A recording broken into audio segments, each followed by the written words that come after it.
தமிழக மக்கள் அனைவருக்கும் வணக்கம். என் பேர் சந்திரமோகன். நான் ஒரு மைக்ரோபயாலஜிஸ்ட். மைக்ரோகோர் ரிசர்ச் லேபரட்டரிஸ் கம்பெனியோட மேனேஜிங் டைரக்டர். கடந்த 20 வருடங்களாக நுண்ணுயிர் சார்ந்த துறையில் நிறைய ஆராய்ச்சி பண்ணிகிட்ருக்குறோம். எனக்கு தெரிஞ்ச ஒரு சில தகவல்களை நம்ம தமிழக மக்கள் அனைவருக்கும் கொண்டு போய் சேர்க்கணுங்கிறதுக்காக தான் இந்த பதிவை நான் போடுறேன். மாஸ்க் பயன்படுத்துறது மிக மிக முக்கியம். அது எல்லாருக்கும் தெரியும். இப்போ விழிப்புணர்வு இருக்குது, எல்லோரும் பயன்படுத்துகிறாங்க. இங்கே இதில் எங்கே தவறு நடக்குதுன்னு பார்த்தீங்கன்னா, பெரும்பாலான குடும்பங்கள் என்ன பண்ணுறாங்க, இந்த மாஸ்க்கை வந்து பயன்படுத்திட்டு வீட்டுக்கு வரும்போது ஒரு பிளாஸ்டிக் கண்டெய்னரில் போட்டு சேர்த்து வைக்கிறாங்க. 3 நாள் 4 நாள் ஆனதுக்கப்புறம் அந்த வீட்டு பெண்மணி என்ன பண்ணுறாங்க, குடும்ப தலைவி என்ன பண்ணுறாங்க, அந்த மாஸ்க் எடுத்து சோப்பில் ஊற வச்சு வாஷ் பண்ணுறாங்க. நல்ல ப்ரஷ்ஷை போட்டு தேய்ச்சி அழுத்தி தேய்ச்சி வாஷ் பண்ணுறாங்க. வாஷ் பண்ணி கொண்டு போய் புழிஞ்சு மொட்டை மாடியில் காய போடுறாங்க. தயவு செஞ்சு புரிஞ்சுக்குங்க, இது வந்து ஒரு ட்ரெஸ்ஸு கிடையாது. நம்ம வாஷ் பண்ணி அயர்ன் பண்ணி பர்ஃப்யூம் போட்டு யூஸ் பண்ணுறதுக்கு இது வந்து ஒரு ட்ரெஸ்ஸு கிடையாதுங்க.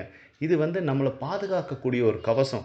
நீங்கள் ஒரு தடவை வந்து ப்ரஷ்ஷை வச்சு தேய்க்கும் போதே அதனோட அலைன்மெண்ட் மாறிடும்.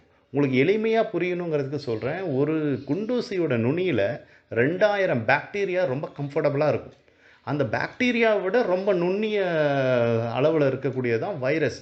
கிட்டத்தட்ட ஒரு 50,000 to 60,000 வைரஸ் வந்து ஒரு குண்டூசியோட நுனியில் உட்கார்றதுக்கு அளவுக்கு அதனுடைய மிக மிக நுண்ணுயிராக இருக்கக்கூடிய கிருமி.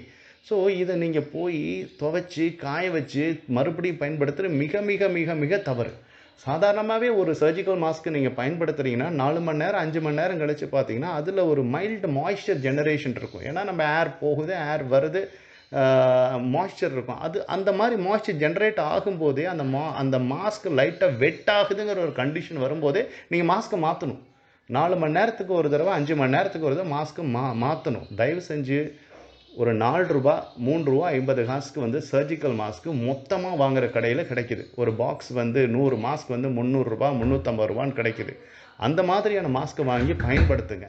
துவைச்சி காய வைக்கக்கூடிய இந்த பழக்கத்துலேருந்து தயவு செஞ்சு வெளியில் வாங்க. அது மிக மிக தவறு.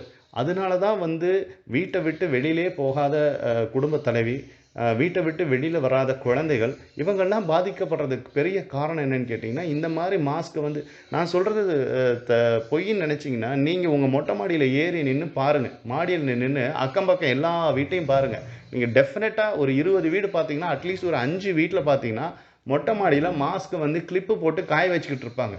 இது மிக மிக பெரிய தவறு. இப்படி துவைக்கிறனால அந்த பெண்மணிகள் வந்து பாதிக்கப்படுறாங்க. தயவு செஞ்சு இதை மாற்றிக்குங்க. இதை கொஞ்சம் திருத்திக்குங்க.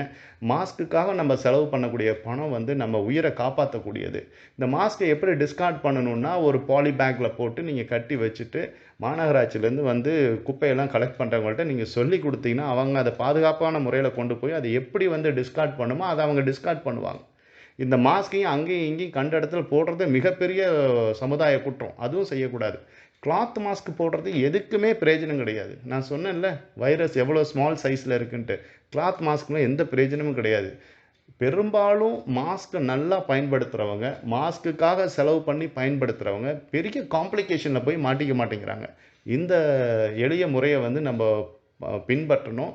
இந்த மாஸ்க்கை வந்து துவைச்சி ரீயூஸ் பண்ணக்கூடாது. இதை மிக தாழ்மையுடன் கேட்டுக்கொள்கிறேன்.